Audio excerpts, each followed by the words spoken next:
Meus irmãos, nessa noite, nós temos a grata alegria, mas a responsabilidade de podermos trazer essa mensagem com esse tema, em tempos de crise. Em tempos de crise. Eu vou pedir que projetem aqui o material que deve ter chegado aí, através da nossa rede de contato.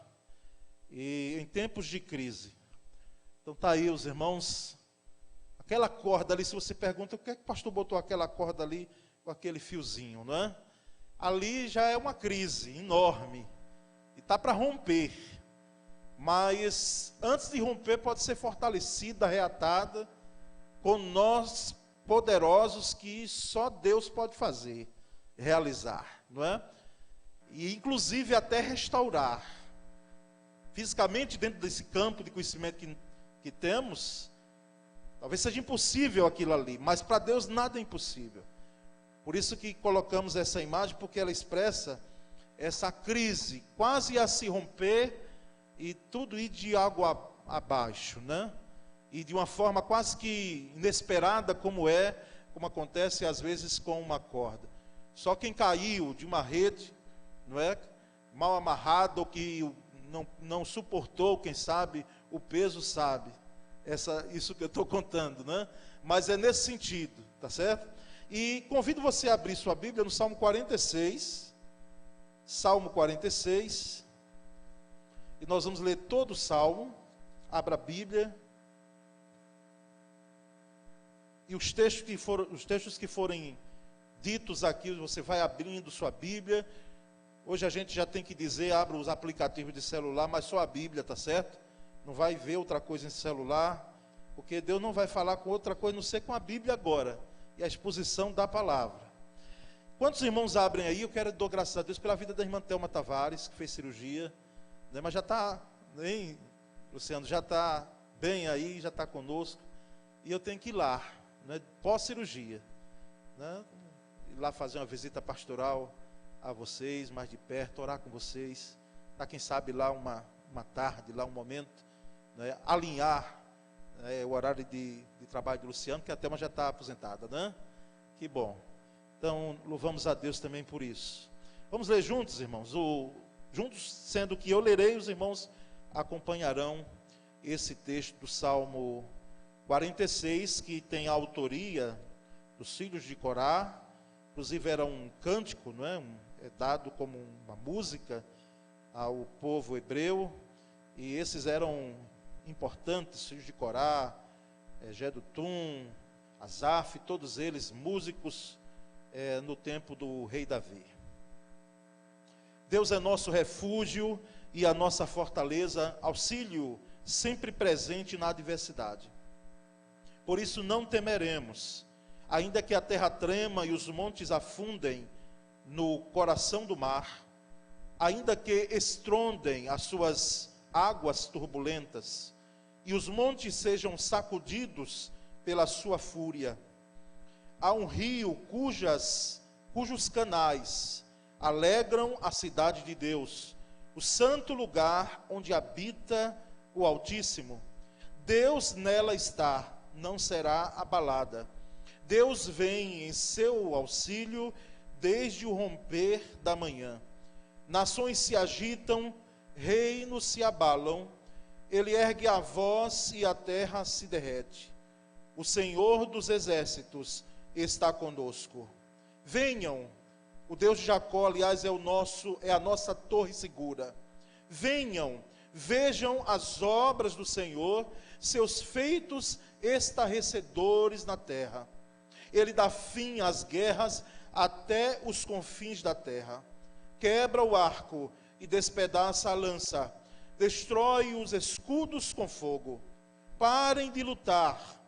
Saibam que eu sou Deus. Serei exaltado entre as nações. Serei exaltado na terra. O Senhor dos exércitos está conosco. O Deus de Jacó é a nossa torre segura. Amém? Que maravilha, não é, irmãos? Que bênção. E nós sabemos de cor salteado o versículo 1 desse salmo, e vamos dizer na versão antiga, tá certo? Na versão antiga, o Senhor Deus é o nosso refúgio e fortaleza, socorro bem presente na angústia. Todos juntos? Deus é o nosso refúgio e fortaleza, socorro bem presente na angústia. Eu quero recitar mais uma vez com os irmãos: Deus é o nosso refúgio e fortaleza, socorro bem presente na angústia. Meus irmãos, crise. O que é crise? É uma palavra usada em diversas ciências, como na sociologia, na política, na economia, na medicina, na psicopatologia, entre outras áreas do conhecimento. Crise, dependendo do contexto de cada ciência, tem um significado grande, não é? Enorme. Crise se caracteriza por uma mudança brusca, uma situação complicada ou de escassez. São os perfis, não é? O DNA da crise. Mudança brusca, está tudo bem, de uma hora para outra, a coisa muda todo o contexto. Uma situação complicada, e bote complicada nisso, porque senão não é crise, ou de escassez. Você busca os acessórios, olha de um lado e para outro, e há uma escassez de alternativas, há uma escassez de saída. Isso é o que nós entendemos de crise. Há tipos diferentes de crise, e às vezes elas se apresentam de forma variada. E aqui não está uma lista exaustiva, mas apenas destaquei aqui alguns tipos de episódios que nos acontecem, e eles caracterizam, sim. Eles podem apontar para uma crise. A morte de um ente querido. A morte de um ente querido pode possibilitar, sim, e como não, uma crise se instaurando dentro daquele que fica, dentro da pessoa que perdeu, dentro da família enlutada. Há 20 anos atrás, especificamente, eu era responsável pela congregação em Sol Nascente, ainda a congregação aqui, e uma irmã fez um pedido de oração no grupo, e alguns irmãos ficaram até meio estranhando, porque ela pedia por uma sobrinha que o cachorro, o animal de estimação dela tinha falecido. Essa moça, não é? Ela começou a entrar num luto e com perspectiva de depressão. E os irmãos até depois do culto, intrigados com aquele pedido, disse: pastor, e a perda de um animal? Mas que coisa, era só um animalzinho. Eu digo: sim, meu querido, você imagina isso há 20 anos atrás, imagina hoje, não é? Se ficamos tristes pela perda de um animal de estimação, você imagina a perda de gente que nós amamos. E quanto mais querido, mais a dor. Quanto mais querido, mais a crise emocional pode se instaurar no coração. Então a morte de um ente querido, a entrada na escola, não é? Essa crise não é tanto, pode ser da criança, porque ela vai para um mundo novo. Mas eu percebo como pai, não é, que a crise é mais da gente, dos pais. Porque a gente sabe que está levando os nossos filhos no primeiro dia da escola, e se a gente pudesse, a gente trazia de volta, não é? Eu não sei se aconteceu isso com vocês, mas a gente está levando, mas se pudesse, digam: oh, meu Deus. Por quê? Porque ele nunca foi, ela nunca tinha ido. E nós sabemos também que um mundo novo faz se descortinar na vida dela, na frente dela, com a educação escolarizada. Jamais aquele menino, aquela menina será o mesmo. Por quê? Porque um mundo novo, ele trará cada dia, parece que uma novidade, naquela fase de crescimento, nos primeiros momentos da escolarização infantil. Então, a entrada na escola pode instaurar na criança ou nos pais, não é? Embora saibamos da importância disso. Na faculdade, pode-se instaurar uma crise, primeiro período principalmente, e se você faz um curso, não importa qual ele, mas é um mundo novo, é diferente, o sistema é diferente, não vai ter nenhum professor no seu pé, não é? Ele dá o conteúdo e divide ali, e você vai ter que se virando, então pode ser que uma crise. Eu lembro que no primeiro período de uma universidade, como eu peguei uma matéria chamada Introdução à Filosofia, eu entrei em crise porque eu lia e relia aqueles textos, irmão Enoque, e eu dizia: eu não estou entendendo nada. Eu sabia que estava em português, e mesmo com um dicionário de filosofia ao meu lado, E eu pensei que era só comigo, mas alguns colegas diziam: Paulo, você entendeu alguma coisa desse texto?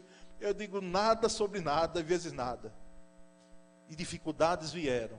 Primeiro período. Textos que, por mais que eu lesse a filosofia de alguns teólogos que nós lidávamos dentro do curso de teologia, aquilo era diferente. Então pode ser que uma crise pode ser gerada nessa entrada na faculdade, no casamento. Às vezes ajustes no casamento, porque assim, você não se engane, você que casou agora, essa lua de mel aí, ela não é eterna, era bom seria. No que sentido eu estou dizendo? Vai chegar um momento aí de que vai ter uma crisezinha, que você pensa que é o fim do casamento. Você vai pensar que você fez uma decisão errada, quem sabe, na sua vida. Você vai olhar para trás e dizer: mas meu Deus, o que foi que eu fiz casando? Mas não necessariamente não implica nisso. São ajustes que, por sermos humanos, por sermos falhos, por sermos imperfeitos, acontecem no casamento. Agora, não deve acontecer sempre, todo dia. Porque isso aí, em vez de ser uma crise momentânea, temporária, isso aí já é algo doentio, é patológico para dentro do casamento. Mas existe, irmãos, a crise do fracasso. Eu estava ouvindo um tempo desse alguém que, querendo abrir um negócio, por 13 vezes, só na 14ª é que a coisa vingou. Você imagina, você teria desistido de qual vez? Por 13 vezes ele tentou abrir um negócio, e as 13 vezes não andava, não ia para frente. Ainda bem que ele disse que não tocava o barco mais, porque tem gente que é teimosa e vai em frente, e aí entra mesmo num abismo. Por 13 vezes, na 14ª, ele disse que a coisa engrenou, não é? Engrenou. Mas existe o fracasso, lidar com o fracasso se instaura numa crise. Nós percebemos com tristeza gente desesperada, porque os negócios, eles não andam. As vendas, para quem vende e negocia, quem vende, quem trabalha nessa área, não estão fluindo. E pode ser que uma crise mesmo, pode ser não certamente, uma crise se instaura de caráter diverso nesse lidar com o fracasso. A velhice. Irmãos aqui que, por mais que a gente chega a dizer: só meu irmão, o pastor está doendo daqui, acolá, tanta dor, meu filho, que é isso mesmo.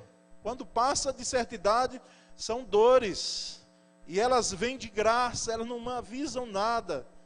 E às vezes a gente ouve um irmão ou outro, porque, convenhamos, quem passa de 60 anos, né, de 70, chega a 80, tem direito de se queixar dessas dores mesmo. E a gente tem que ouvir com paciência e dizer: na realidade, meu irmão, os anos chegaram, minha irmã, os anos chegaram. Não é mais aquela moça, não é, que pulava a corda há anos atrás, e que brincava e corria e pensava e o corpo respondia.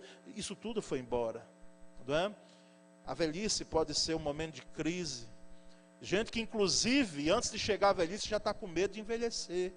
Talvez seja o seu caso, não é? E aí, por último, dentro desses que eu destaquei, a aposentadoria.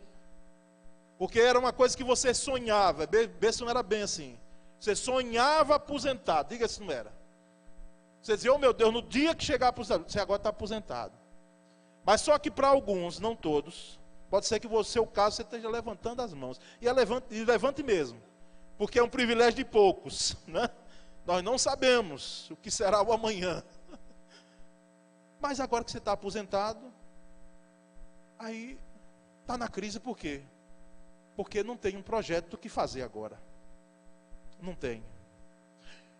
Isso para pastor é porque há dados de que quando um pastor chega a 15 anos de ministério, 60% está deixando o ministério pastoral.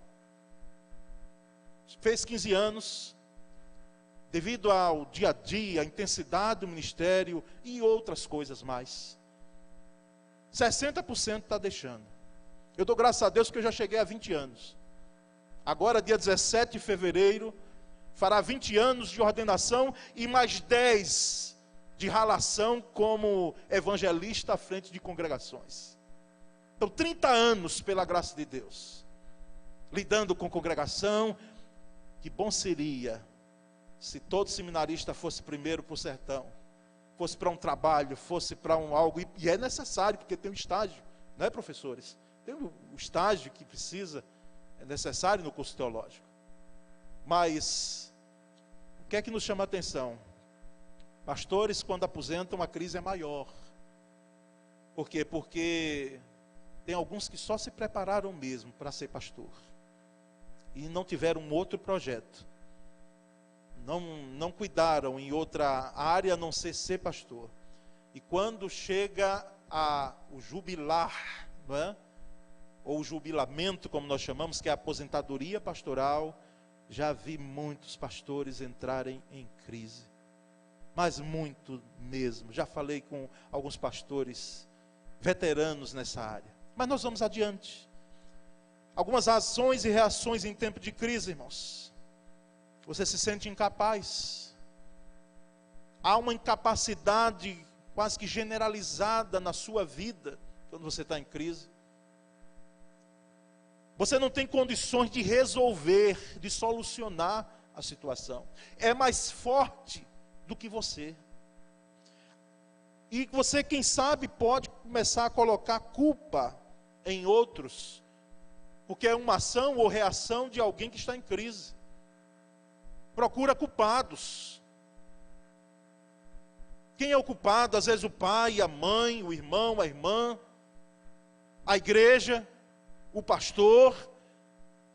E quando nenhum desses aí pode ser imputado a culpa, coloca a culpa para Deus. Deus é o culpado. Então, diante de crise, existem pessoas que ficam nervosas e podem fazer ameaças. A crise se instaura e ele começa não apenas a ficar nervoso, porque seria até do âmbito, dentro de uma ótica humana natural e aceitável, mas as ameaças. Inclusive ameaças no sentido não de intentar contra a vida de outrem, mas ameaças inclusive, como eu disse, para Deus. Dizendo, Senhor, o Senhor tem uma semana para o Senhor me ajudar aqui nesse negócio. Eu estou dizendo ao Senhor que se o Senhor não me ajudar durante essa semana aqui, eu estou dando para o Senhor uma semana. Se não vier solução, eu jamais vou para a igreja. Escola bíblica não me verá mais. E pastor Paulo Sérgio jamais verá o meu rosto. Ocorre isso em algum momento, irmãos, porque eu estou dizendo isso aqui não é em tese, não, é em prática. Já vimos isso na vida de gente. E eu quase que pego esse caminho aqui também. Nós perdemos o controle da situação e com isso nós nos apavoramos, irmãos. Mas a palavra crise não se encontra na Bíblia. Mas ela narra episódios de profunda crise e muitos de seus personagens passaram por grandes crises. Eu ainda busquei na concordância bíblica que nós temos e usamos, se tinha a palavra crise lá, não tem. Mas você vai ver adversidade, você vai ver angústia, você vai ver tribulação, você vai ver sofrimento, tudo isso aí dentro de um contexto de crise. Desde Adão, Eva, Caim, Noé, Abraão, Isaac, José, Moisés, Sansão, Jefté, Saul, Davi, Elias, Daniel, Jó, Judas, Pedro, Paulo, Jairo, Jesus e vários outros personagens enfrentaram crises na sua vida. Não se admire nem se escandalize porque eu disse Jesus. Porque enfrentou. O que foi aquilo em Getsêmani? Aquelas gotas de sangue, aquela oração, aquele ajoelhar-se, aquela solidão, aquela pergunta aos discípulos: nem uma hora vocês podem vigiar comigo? O que foi aquilo? Momento de crise, Jesus revestido de humanidade. Se você me pergunta se Deus tem crise, não. Porque tem uma chamada teologia relacional que quer imputar para Deus sentimentos humanos. Uma coisa é quando a Bíblia diz que Deus tem braços. Uma coisa é quando a Bíblia diz que Deus ouve, porque tem ouvidos. Uma coisa é quando se aplica um termo da língua hebraica que nós não temos como entender de outra forma, senão trazendo de forma metafórica. Isso é uma coisa. Mas outra coisa é você colocar sentimentos em Deus. Por exemplo, sentimento de tristeza, de alegria. E como se humano fosse. Não. Mas Jesus, não esqueçamos. Não me esqueça disso. Jesus, Deus, homem. Foi um dos estados da humilhação de Jesus. Ele deixou a sua divindade e assumiu a sua humanidade. Para morrer por nós tinha que ser dessa forma. Por isso que Jesus enfrentou crises. A Bíblia é um livro maravilhoso, porque ela não esconde as crises de seus personagens. Ela não esconde os momentos de dificuldade, de angústia, que os homens e mulheres que a Bíblia narra tiveram em suas experiências. Mas o que é que nós podemos, além dessa... Agora eu estou começando a pregar. O que é que nós podemos destacar em relação a crises? Esses tempos de crise. Primeiro, as crises surgem quando menos esperamos. As crises surgem quando menos esperamos. 2 Reis capítulo 20, versículo 1, você pode abrir sua Bíblia. 2 Reis 20, versículo 1. Texto que os irmãos já sabem de qual é salteado aqui. Diz assim: naqueles dias adoeceu Ezequias mortalmente. E o profeta Isaías, filho de Amós, veio a ele e lhe disse: assim diz o Senhor, põe em ordem a tua casa, porque morrerás e não viverás. Naqueles dias adoeceu mortalmente Ezequias. Sem mandar recado, sem carta, sem e-mail, sem telegrama, sem telefone, sem mensagem de WhatsApp, nada disso. E o pior, naqueles dias onde Ezequias estava celebrando, estava comemorando a grande vitória sobre o rei Senaqueribe, da Síria. Naqueles dias. Por isso que eu digo a você e repito, e digo para mim também, depois de uma grande prova, se prepare, porque vem uma grande bênção. Eu disse para alguém essa semana, depois de uma grande prova, se prepare, porque vem uma grande bênção. Agora fique atento também, porque depois de uma grande bênção, pode vir uma grande prova na sua vida. As crises são inesperadas. E elas chegaram para o rei Ezequias. E elas chegam para nós de forma inesperada. É claro que nós não vamos ficar num comportamento que beira o doentio. Olha, eu quero ver qual é a prova que vem aí. O pastor disse que depois de uma grande bênção vem uma grande prova. Está indo tão bem as coisas que eu estou desconfiado. Fica assim não, irmão. Porque faz parte da vida e da vida cristã essas grandes provas. E quando vem, a gente tem que receber de maneira madura. A gente tem que receber de maneira de peito aberto. Senhor, eu sei que o Senhor está comigo. Eu sei que o Senhor está comigo. Porque o Senhor é o meu refúgio. É o socorro bem presente na angústia. Como disse o Salmo. Mas lembre-se, as crises surgem quando menos esperamos. Segundo, em tempos de crise, busque mais a Deus. Em tempos de crise, busque em todo o tempo. Mas em tempos de crise, busque mais. Busque mais a Deus. Salmos 9, 9 e 10. Abra a Bíblia aí. Porque primeiro eu estava botando os textos. Aí eu digo, gente, eu estou acostumando mais esse povo. Tem que ir à Bíblia. Procurar na Bíblia. Não é? Às vezes tudo prontinho aqui, até o manusear da Bíblia a gente vai perdendo. Salmos 9, 9 e 10. Abra a Bíblia. O Senhor é refúgio para os oprimidos. Uma torre segura na hora da adversidade, na hora da crise, viu? Os que conhecem o teu nome confiam em ti. Pois tu, Senhor, jamais abandonas os que te buscam. Você quer palavra melhor do que essa? Sabe o que é que Deus está dizendo aqui para mim e para você? Olha, meu filho, minha filha, se você buscar e confiar em mim, conhecer o meu nome, diante da adversidade, eu jamais te abandonarei. Porque eu não sou como seu amigo ou sua amiga. Aliás, amigo e amiga não abandona não, viu?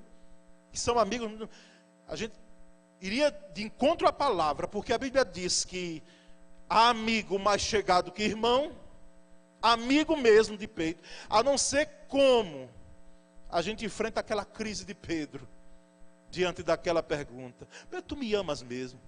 E Pedro responde a Jesus: eu sei que eu te amo, Senhor, eu te amo, mas o amor é diferente, não é? Eu quero dizer para você que jamais Deus abandona quem o busca, no momento de crise. Pode ser que o momento, a resposta, a ação, ela não ocorra como nós queremos que se solucione. E nem a solução aconteça como eu quero ou como você quer. Mas uma coisa é fato, irmãos, a palavra de Deus diz que o Senhor jamais abandona os que buscam Ele. E em Jonas 2,7, abra a Bíblia também, Jonas 2,7. Jonas naquela crise já, ou crise abençoada, porque foi a crise que trouxe a salvação da vida dele e a salvação dos ninivitas. Quando a minha vida já se apagava por desobediência, não é, Jonas? Eu me lembrei de ti, Senhor, e a minha oração subiu a ti, ao teu santo templo. Quando a minha vida já se apagava, eu pensei que ia embora, eu pensei que ia morrer, porque o profeta não tinha escolha, ele tinha que chegar lá, mesmo que vomitado fosse, como de fato foi, para chegar aonde Deus já tinha dito que era para ele chegar. Não foi colocada opção diante dele, foi um mandamento, uma ordem dada ao profeta de Deus. E ele disse que lembra do Senhor. Note bem que não é Deus que esquece da gente, é a gente que esquece de Deus muitas vezes.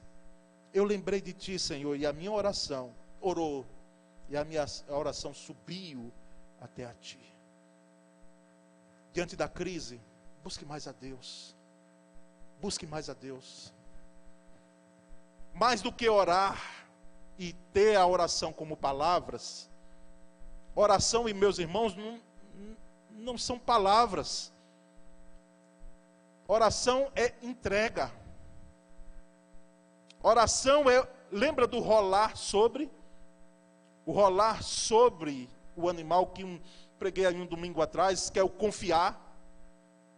Confia ao Senhor os teus planos, eu preguei no domingo pela manhã, e eles serão bem-sucedidos. Role sobre o Senhor, ou entregue ao Senhor, jogue-se diante de Deus. Essa é a ideia. Oração é isso, é entrega. Terceiro aspecto, irmãos, em relação à crise. Em tempos de crise, empregue seus recursos com sabedoria. Empregue seus recursos com sabedoria. Provérbios 21:20. Abra a Bíblia. Diz aqui: na casa do sábio há comida e azeite armazenados, mas o tolo devora tudo o que pode.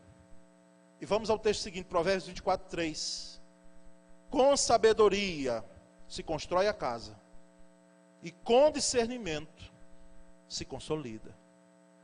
Diante de um momento de crise, use os recursos financeiros, todos eles, principalmente financeiros, com sabedoria. Viu que a coisa está difícil, o orçamento está estourado, o que é que você vai fazer? Vai pensar que uma oração vai resolver tudo? Só se você estivesse nessas igrejas, que eu não quero nem citar nomes aqui, em nome de Jesus, que diz aqui, ó, vamos agora aqui, você vai receber aqui uma imposição de mãos, venha para cá e tal, e vai estar tudo resolvido. Vai cair na sua conta não sei quanto. Engano, irmãos. Existem milagres que Deus faz, e só Deus faz milagres, mas nós precisamos ter sabedoria de lidar com as finanças. Precisamos. E Deus orienta a gente que a gente possa fazer isso com muito zelo. Grande problema às vezes nosso é que nós nos miramos, e Deus está falando para a gente aqui nessa noite. Nos miramos no outro, no que o outro tem, que o outro tenha e que você tenha. Agora não faça de tudo o uso do seu coração e como se fé fosse, para depois você estar totalmente endividado e com a sua família, passando dificuldades enormes, e aquelas correspondências e aqueles telefonemas chegando em profusão para você, porque você está endividado até as tampas, inclusive com ameaça até do imóvel de casa. Nós precisamos ter sabedoria em lidar com esses recursos. Eu admiro gente que gosta de coisa boa, de coisas de marca, entendeu? Eu não sou tanto assim, irmãos, mas eu não estou criticando. Se você puder ter, tenha, meu irmão. Porque tem camisa também que a gente compra, às vezes algumas camisas de retiro, né? Mas não é só de retiro, não. Tem umas camisas também de tempo político, que uma lavagem só, pronto, está perdida a camisa, não é? É feito de um material que só vai para uma lavagem. Depois ela não entra, e principalmente num cidadão como eu, não entra mais. Então, admiro quem gosta de marca, de coisa boa. Agora, naquele tempo, tinha um cidadão lá, não vou dizer o nome, porque você sabe quem é. Ele chegou depois, esboçando a camisa oficial de um time, que ele tossia, que eu não vou dizer aqui também.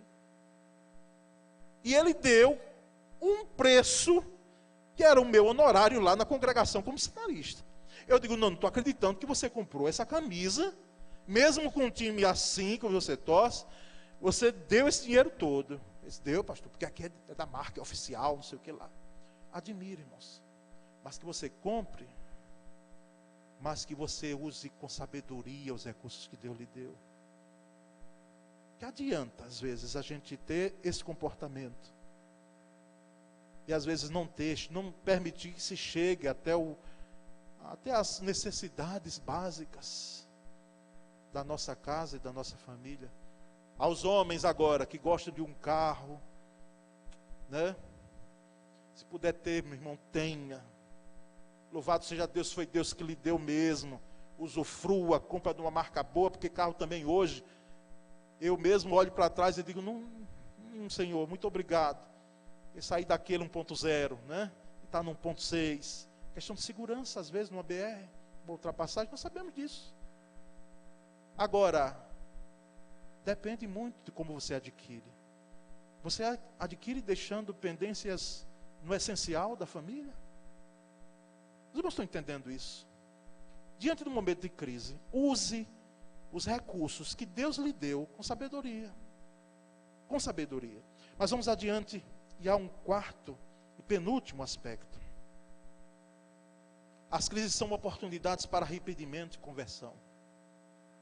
Arrependimento e conversão. 2 Coríntios 7:9, o apóstolo Paulo escrevendo, ele diz, a tristeza, segundo Deus, produz um arrependimento que leva à salvação e não remorso. Mas a tristeza, segundo o mundo, produz morte. Pode ser que esse texto aqui você entenda, pastor, está forçando o texto. Mas aqui o que eu quero destacar é a questão do arrependimento, claramente. Porque crises são oportunidades para arrependimento e para conversão, porque fala em salvação.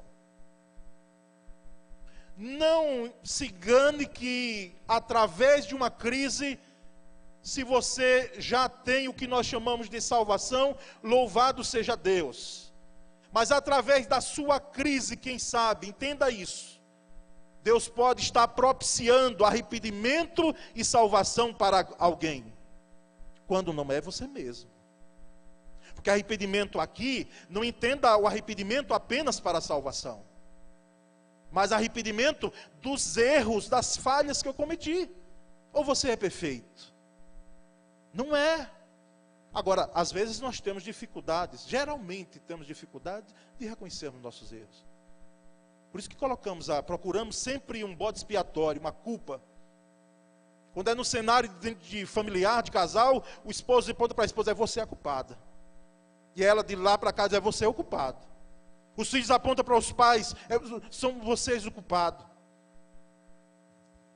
E eu já vi pai e mãe também apontando para filho, porque estragou a carreira acadêmica, de um mestrado e de um doutorado, porque o menino veio. A menina veio, nasceu e disse, meu Deus, é a culpa. Minha culpa, como é que eu não pude me policiar em relação a isso? Como eu estaria hoje tão bem? Você está entendendo a situação? As crises são oportunidades para arrependimento e para conversão. Mas um quinto e último aspecto: em tempos de crise, desenvolva maturidade cristã, maturidade de Cristo. Em Efésios 4, 13 a 15, abra a Bíblia. Efésios 4, 13 e 15.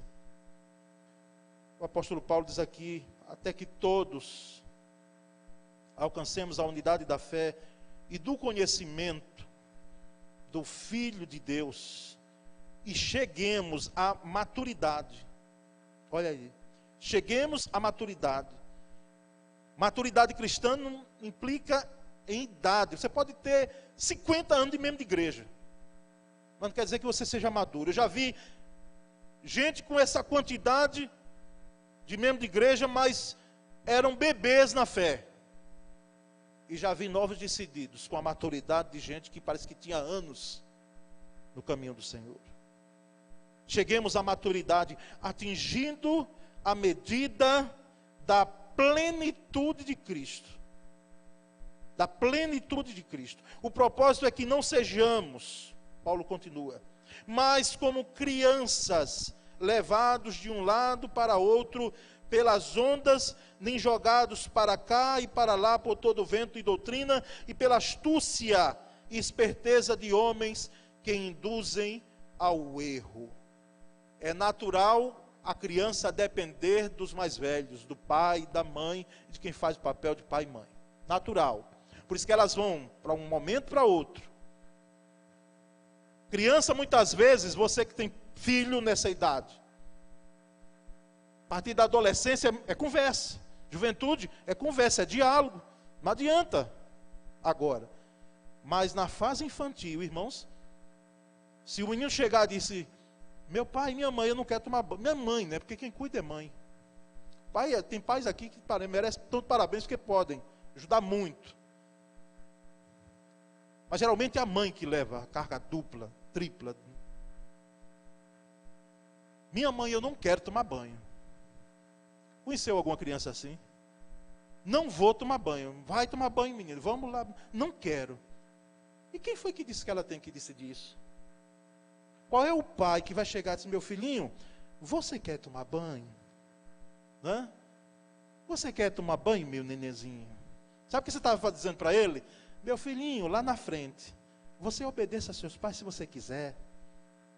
Você obedeça às leis e às diretrizes da sociedade se você quiser.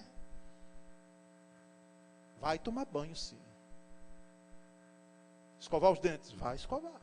Hein, Sônia? Vai escovar. Estudar? Vai estudar. Vai. Não tem o que querer. Mãe, para a igreja, porque mãe era daquelas que alguns aqui tiveram uma mãe assim também. Às vezes a gente inventava algumas coisas, uma preguiça de vir. Era preguiça mesmo, sabe, irmãos? Confesso que naquele tempo de adolescente, preguiça de vir à igreja. Mãe, estou com dor de cabeça aqui. Meu filho, vamos orar agora. Ou Jesus vai curar, ou vai curar quando a gente está indo para a igreja. Mas vinha, e eu dou graças a Deus, porque foi assim. Porque se deixasse meu filhinho, você quer ir para a igreja hoje? Criança, a gente acorda, vê se não dói o coração. Vocês que têm filho nessa fase, não dói para acordar cedinho quando ele estuda de manhã. Oh, meu Deus, mas acorda. Porque ele está numa luta, numa competição que desde que ele entrou nesse mundo já existe. Então ele vai ter que estudar. Vamos lá, acorda com sono. Porque muitas vezes, para a igreja tem que dizer: você vai querer ir? Ou vai ficar assistindo Netflix, outras coisas? Aliás, eu não devia nem ter citado a empresa, né? Mas é isso mesmo, irmão, porque toma. Porque são episódios, muitas vezes, que começam e parece que não termina nunca. Né? Aprender mesmo, entretenimento. Que se assista mais com cuidado e com sabedoria. Vamos ao texto. Crianças induzidas ao erro, como crianças.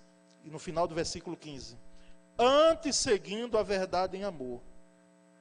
cresçamos em tudo naquele que é a cabeça, Cristo. Cristo. Em tempos de crise, procure desenvolver maturidade cristã. Ela não chegou em vão, irmãos. Chegou para amadurecer você. E a mim também. Ela não chegou apenas para trazer dor, como se Deus fosse um Deus sádico, diz, eu vou aqui maltratar esse povo, está me desobedecendo. Tá. Às vezes até é, viu? Mas vem crise dentro desse aspecto para nos amadurecer. E nós sejamos cheios de Cristo. Essa medida da plenitude de Cristo na língua que foi escrita, a ideia é cheios de Cristo, cheios de Jesus, cheios de Jesus. Nós louvamos a Deus, porque sabemos que uma crise, e eu fechei aqui, mas tem mais um pouquinho ainda, tem um restinho. Porque a crise revela quem nós somos. A crise revela quem nós somos. Alguém já disse que o pior e o melhor de nós é revelado numa crise. O pior e o melhor de nós é revelado numa crise. Na crise você sabe quem é você. Tem gente que às vezes a gente, não sei se você já ouviu e já viu, e se admirou e disse, mas nós não pensávamos que fosse fazer dessa forma, agir dessa maneira, no momento de crise. Houve maturidade ou imaturidade. As crises, irmãos, em todos os sentidos, revelam sentimentos dentro de nós. E quando passamos por crise, revelamos quem realmente somos. E diante da crise, nós vamos entender o que é que existe dentro da gente. Se é fé mesmo, se é confiança no Senhor, se é dependência de Deus, se é o fortalecimento mesmo em Deus que nós temos, se é a busca por Deus, ou se serão outras coisas que estão lá dentro. Desespero, a porta aberta para a amargura, para a fixação de problemas, a falta de perdão instaurado. Quem é você diante da crise? Quem é você? Eu estou falando, irmãos, e creio que nessa noite tem gente em crise aqui. Tem gente que está em crise em maior ou menor grau. Tem gente aqui com crise em diversas áreas da vida. Pode ser que a sua crise seja na área de família, outra financeira, não sei. Mas a realidade é que nós passamos por elas. E eu não posso terminar essa pregação aqui, essa mensagem, sem desafiar você a fazermos o que no Salmo 46 os filhos de Corá deixaram como um hino que você pode criar melodia, mesmo que não seja uma melodia da música, mas seja a melodia da sua vida, você cantando, vivendo ela. Deus é o nosso refúgio e fortaleza, socorro bem presente na angústia. Nós vamos estar entoando esse cântico ao tempo que você está sendo convidado, convocado para colocar diante de Deus. Lembra desse aspecto? Está na crise? Busque mais a Deus. Busque mais a Deus. Colocar diante de Deus em busca. Em busca mesmo. Sabendo que a crise vai passar. Mas quando ela passar, você saia maduro e não ferido. E não arrebentado. Nós vamos estar cantando, depois vamos estar orando. E ao tempo que estivermos cantando, se alguém quiser sair do lugar, vir para cá para frente, para que oremos juntos aqui. Ou se alguém entrou aqui e ainda não conhece, não tem dado o maior bem que você tem da sua vida a Jesus, você não é crente, quer ser crente em Deus, nesse refúgio e fortaleza, e quer dar os primeiros passos nessa caminhada de confiança e de entrega ao Senhor, venha também. É para você, a mensagem foi para você. Então, ao tempo que estivermos cantando, vem aqui à frente, se coloquem aqui, nós vamos orar juntos após o cântico. Cantemos então.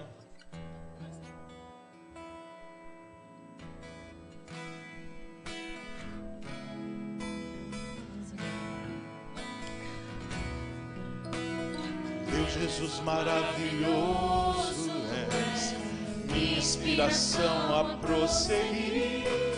E mesmo quando tudo não vai bem, eu continuo olhando para ti. Vamos cantar em pé? Eu sei que tu tens o melhor para mim. Há um segredo no teu coração.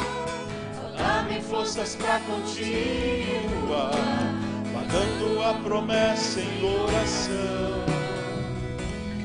Firme, ó Deus, está o meu coração, firme nas promessas do Senhor. Eu continuo olhando para ti, e assim eu sei que posso prosseguir. E mesmo quando eu chorar, as minhas lágrimas serão para regar a minha fé e consolar meu coração. Pois o que chora aos pés da cruz, clamando em nome de Jesus, alcançará de ti, Senhor, misericórdia, graça e luz.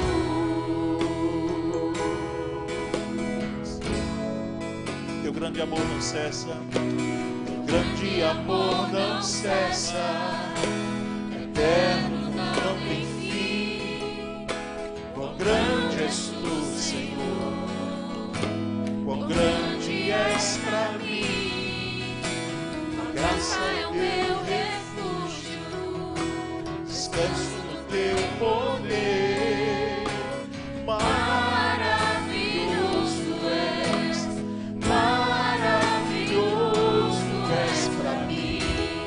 Filho, ó Deus, está meu coração, firme nas promessas do Senhor. Eu continuo olhando para ti, e assim eu sei que posso prosseguir. E mesmo quando eu chorar, as minhas lágrimas serão para regar a minha fé e consolar meu coração. Pois o que chora aos pés da cruz, clamando em nome de Jesus, alcançará de ti, Senhor, misericórdia, graça e luz. Misericórdia, misericórdia, graça e luz. Misericórdia, graça e luz. Nós vamos orar, mas ainda dá tempo de você vir. Zé, vem aqui à frente. Deus é o nosso refúgio e fortaleza, socorro bem presente na crise. Socorro bem presente na crise, pelo que não temeremos. Ó Deus bendito, exaltado é teu nome nessa noite.